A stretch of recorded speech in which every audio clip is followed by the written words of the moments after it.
It is 7 minutes past the hour 6. Tonight on the campaign trail, we put the spotlight on the Galamsey menace, which is threatening our very existence as a country.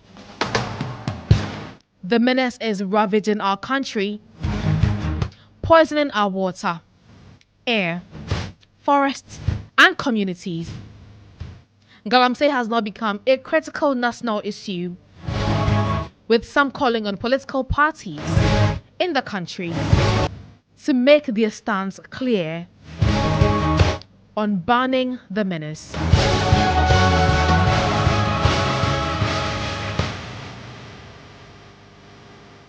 My guest to help us situate this conversation in a better perspective is Daryl Bosu, the Deputy Director of Arocha Ghana. He is also a seasoned environmental sustainability practitioner, and he's already seated.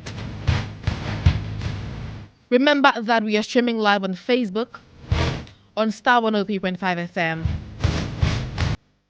You can also send us your WhatsApp message on 055 288 0216. It is 055 288 0216.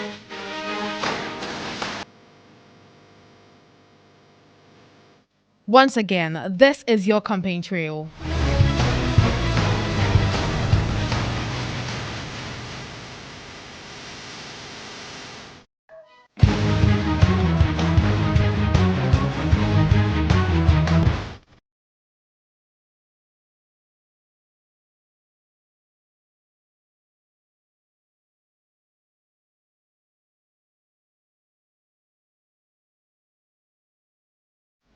Thank you very much for still staying with us here on Start today. Before we have the conversation with Daryl, my colleague Edem Kojo from the research desk has joined me in the studios with some interesting developments with regarding the Galamsey fight. Edem Kojo, thank you very much. So there's a statement from the Ministry of Lands and Natural Resources. What exactly are they saying? So the Ministry of Lands and Natural Resources says the Minister for Lands and Natural Resources, Honorable Samuel Abujinapo, together with officials of the ministry, held extensive engagement with regional ministers to review our ongoing efforts at dealing with the canker of illegal small-scale mining. The meeting adopted additional measures at tackling the age-old national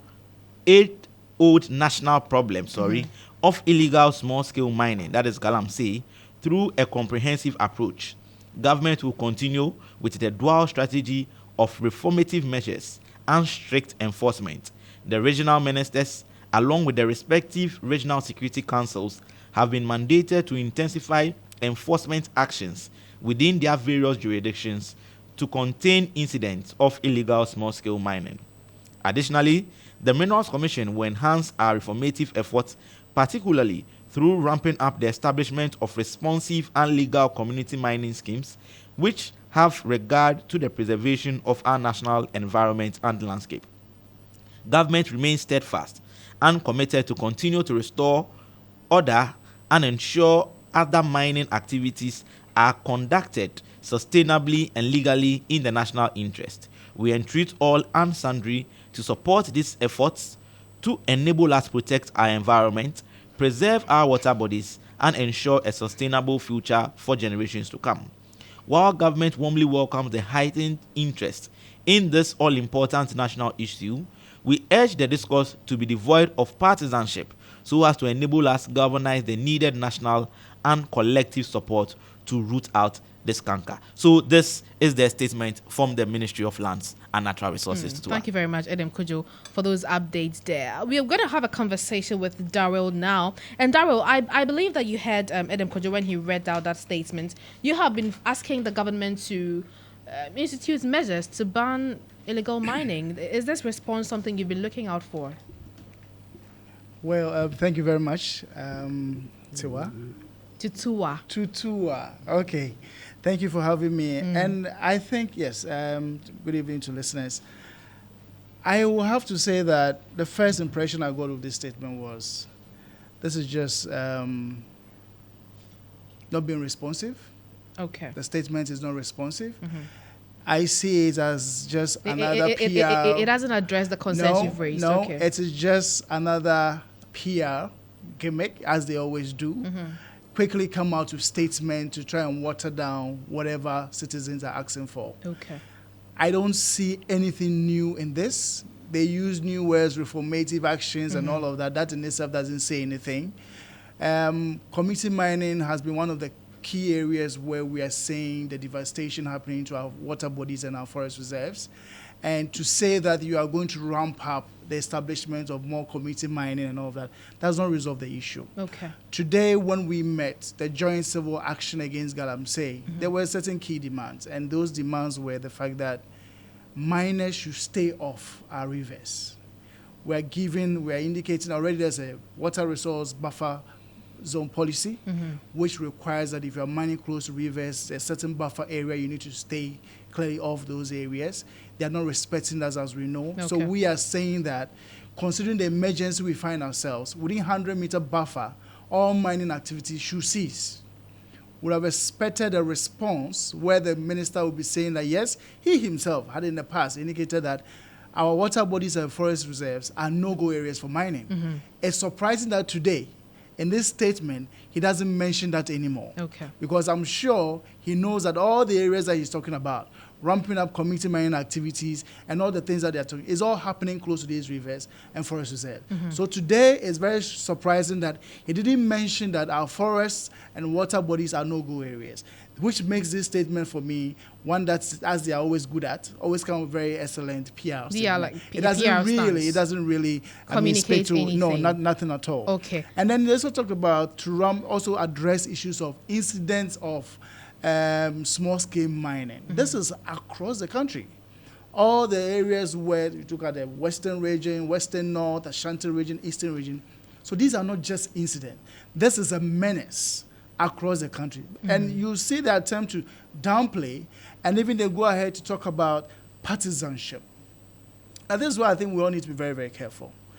The whole issue of addressing Galamsey has been politicized by they themselves.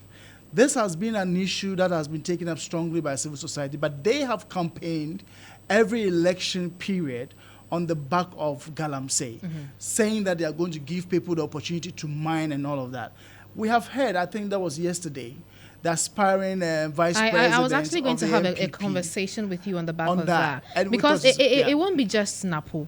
Mahama also says that he's going to grant jailed illegal miners amnesty when he's voted into power. Then we have Napo coming out to say that seized excavators will be returned to these people.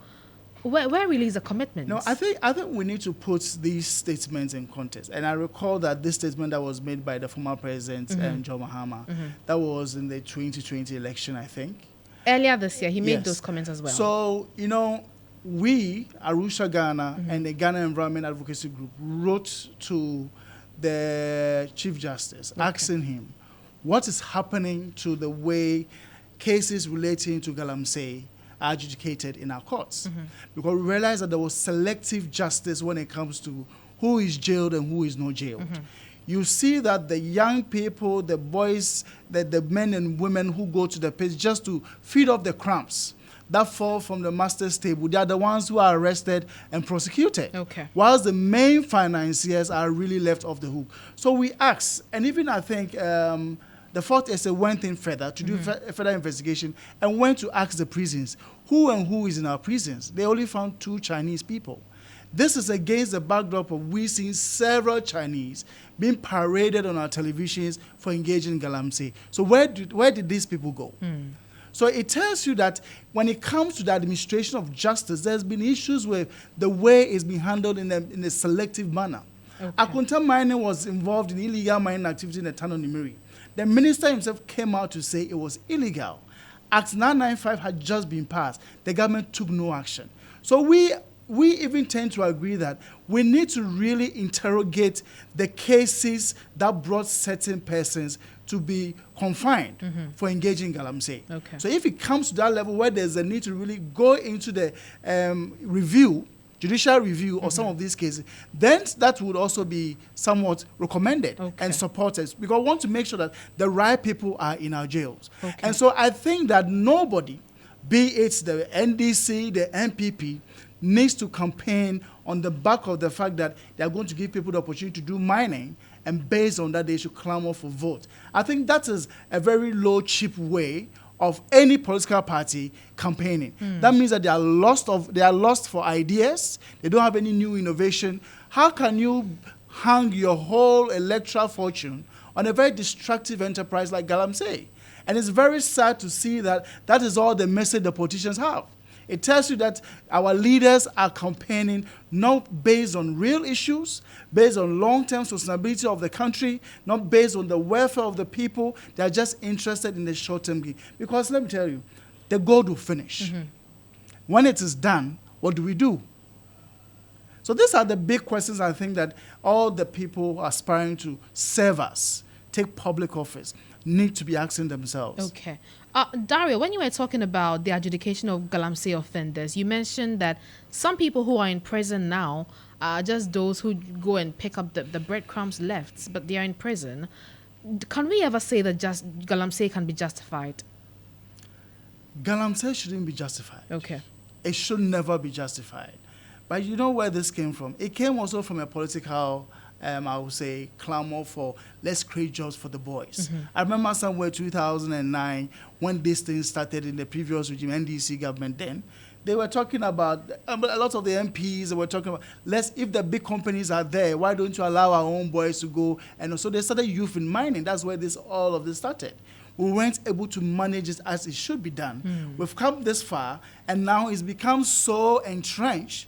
And now, like a canker, it is eating away other livelihoods, eating away the livelihood of farmers, destroying key commodities like cocoa, destroying our water body and all of that. So if you take that into account, you cannot in any way justify why anybody will say that because of gold, I need to displace everyone else. So nobody should be able to justify Galamsey in whatever. I mean, you can't do it because of livelihood. Okay. What we see is that people are doing it just because they want to live large. If you go to the communities, you see community people suffering because they have to get water. They are not able to get it from their rivers that used to serve them. They need to grow their crops. The lands are no longer fertile, or they can't even use it. If you try, then you have to think also about the quality of the food. So Galamsey is something that it's not sustainable mining, it's actually irresponsible mining. And no country should be able to even think about letting its leaders campaign on the back of promoting irresponsible mining, as we are seeing in the country now. Should small scale in itself be banned or regulated? You know, our Minerals and Mining Act 703 is very clear on what small scale mining is. And then who can do small scale mining. If we are working with the established regulations within the minerals and mining regime as we have now, I believe that it should work. The major problem is not with the small-scale mining itself, but the compliance and enforcement regime around it, ensuring compliance. Then again, we realize that whereas large-scale mining companies are required to post bonds to rehabilitate lands that they degrade and they destroy, small-scale miners get away with it. So they can go and work in an area. They can only submit a rehabilitation plan to the Environmental Protection Agency, and they are not required in any way to post a bond. Okay. Posting a bond is actually requiring the company to show commitment that should I destroy any parts of the area I'm mining, I'm going to commit to rehabilitating the land. It's a way of ensuring polluter pay principle. So when you take out the enforcement and compliance, which is very key, we need to also internalize the principle of polluter pay, where the miner takes responsibility so that it doesn't become a public cost. Okay. Right now, miners have devastated the country. They've gone, taking so many farmlands and destroyed them. Government has gone to take a loan from the World Bank. Now you ask yourself, who is going to pay back this loan? Is you and I, either you and I directly, or they are going to bring it upon us through taxes.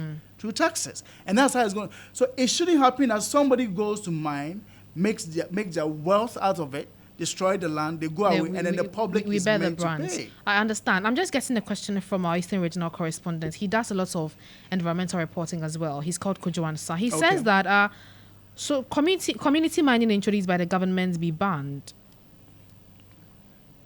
So Because according to he we says have that always- Oshinhene yeah. Oshinhene has described it as Galamsey in disguise by I politicians. mean, there's been several descriptions. Some people call it the English name for Galamsey, community mining. Right. And we totally agree that community mining should be banned. The reason is this. We are already, even when it is regulated.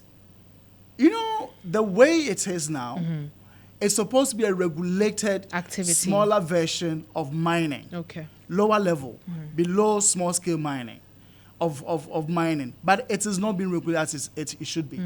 Now, the whole idea of community mining was supposed to be for communities that find themselves in an area where there's significant gold ore or minerals. So the community itself can then take advantage of that opportunity and work towards exploring that.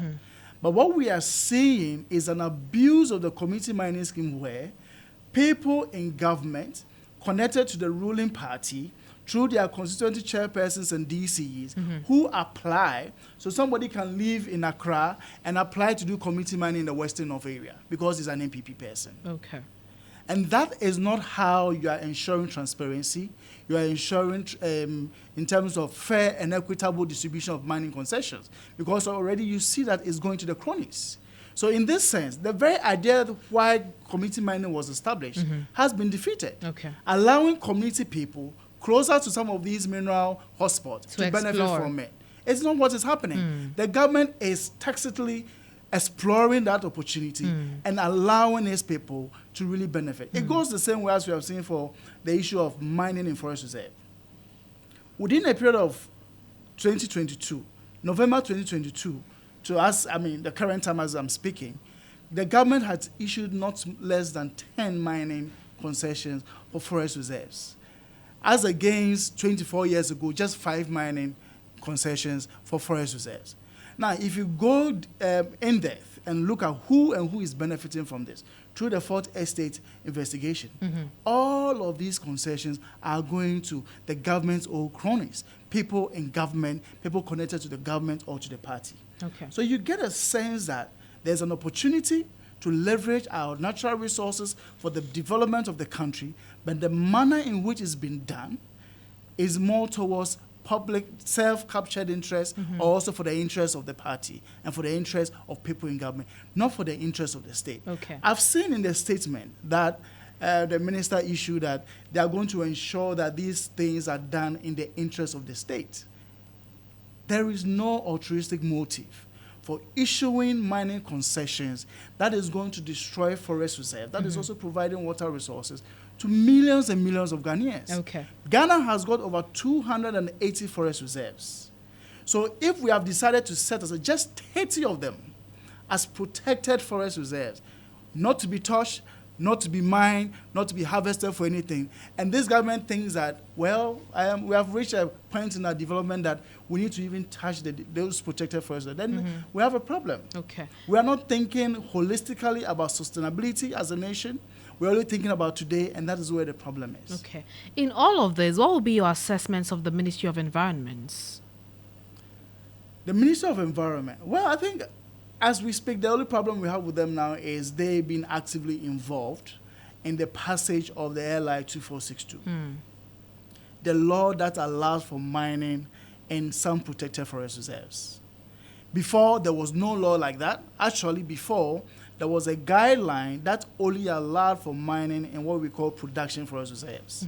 Now, the Ministry of Environment has supervised the enactment of a law that is actually going to allow for, they call it environmental protection, but in our view, it's environmental destruction, because you're opening up protected forests for destruction.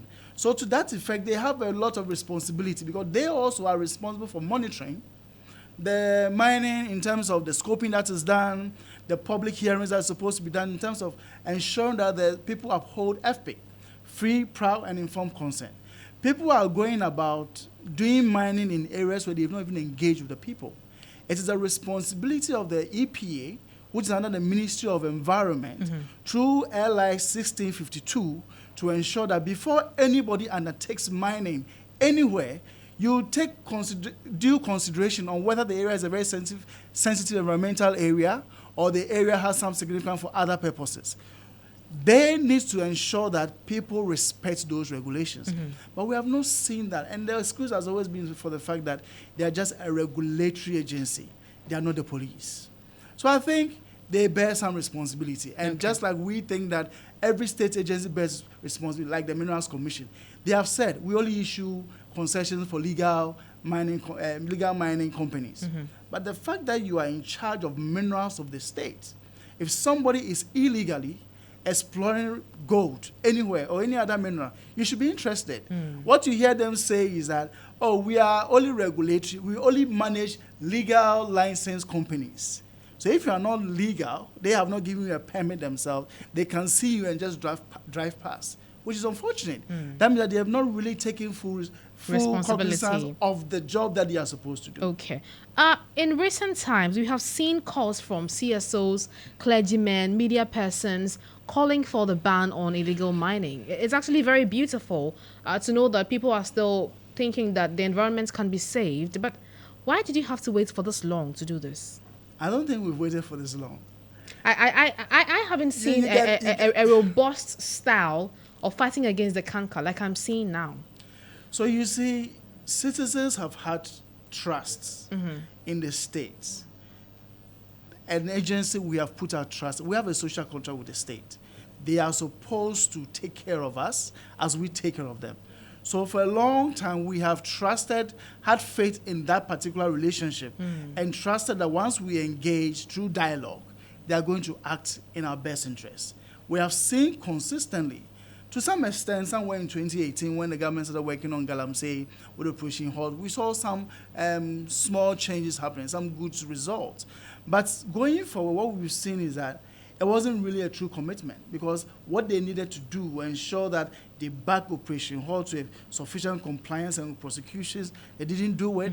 Instead of making sure that we strengthen the mining regime, they came up with community mining to further water down the regulation as it was and make it more open for people to have access. So to that extent, you realize that the pressure has always been on. I was reading about the Ghana Water Company release on the case of the Cape Coast water pollution, and then they're talking about shutting down their system. Ghana Water Company has been issuing caution statements since 2009. And this Cape Coast one was, for me, just the tip of the iceberg. It's been happening for a long time. CSOs, clergy, have been issuing warnings from time to time. But you see, we are at a point where people are now dying. There are more increased cases of renal diseases, terminal cases popping up in terms of kidney diseases. Our doctors are talking about incidents of more renal disease showing up in areas where Galamsey is prevalent. We're also talking about pollution of our water bodies. We are sitting in Accra. We might not be in those communities, but you never know the water you are drinking, where it's coming from. The water that flows through our taps.